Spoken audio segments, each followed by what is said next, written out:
ఓం నమ శివాయ.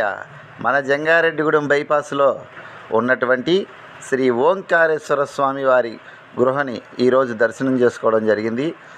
శ్రీ సుబ్రహ్మణ్యేశ్వర స్వామి వారి షష్ఠి సందర్భంగా మీరందరూ కూడా ఒకసారి చూడండి ఫ్రెండ్స్. చాలా పురాతనమైనది అని చెప్పి అందరూ చెప్తున్నారు. నిజంగా ఈ గృహలో మనుషులు చేసినటువంటి గృహ కాదు ఇది. కొన్ని ఏళ్ల క్రిందటే ఇక్కడ ఉన్నటువంటి ఈ గృహని కాస్త సుందరంగా తయారు చేశారు. అందరూ చూడండి ఫ్రెండ్స్.